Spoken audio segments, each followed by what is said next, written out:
odpoledne, vážení přátelé, slyšeli jsme se tady, abychom předali našim malým cyklistům dráhu, které je takzvaný pump track. Jo, řečeno obecně, cyklista by se měl pohybovat po dráze, aniž by šlapal. Pokud to rozšlape, tak tím pumpováním by měl získat takovou rychlost, aby i v těch zatáčkách to překonal a to.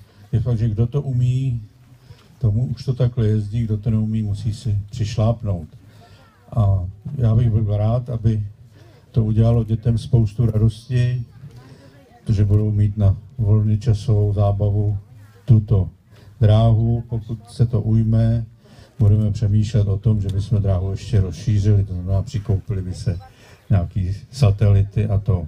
A protože tady mám člověka nejpovolanějšího přes cyklistiku, tak šéfa Zapabaj klubu Věrožského, pana Purkarta, to se mi plete, jo, asi se plete Purkert s Purkartem, vždycky musím dost dlouho přemýšlet, který to je, a abych mu předal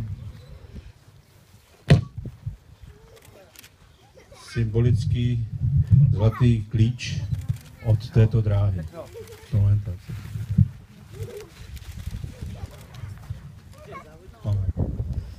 Takže máte slovo a máte dráhu.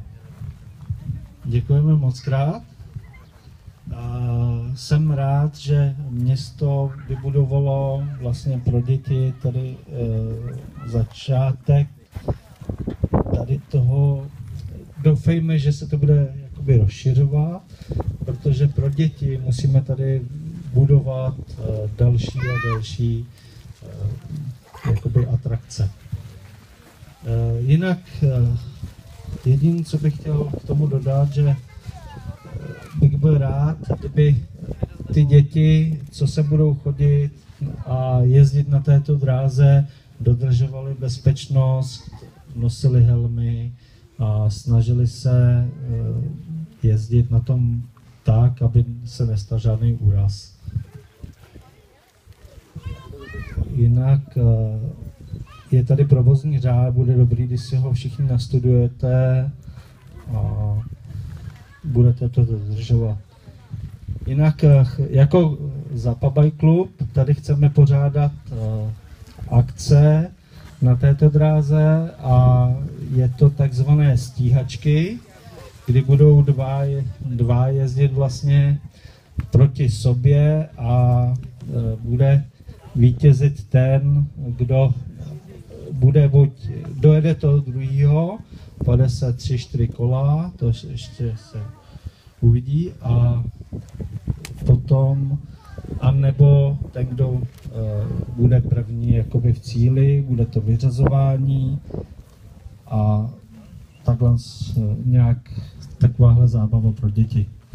Takže díky moc a předávám ještě slovo.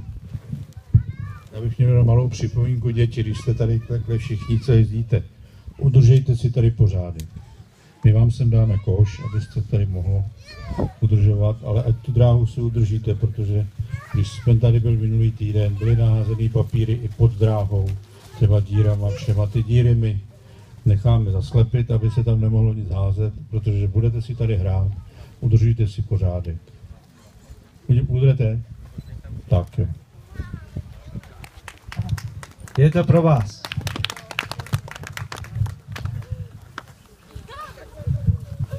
Děkuji panu starostovi, děkuji Marku Purkartovi a nyní už můžeme se podívat, vy jste se vlastně dívali, kluci už tady jezdili, jestli chcete, pánové, oba vás znovu ukázat, co je všechno možné.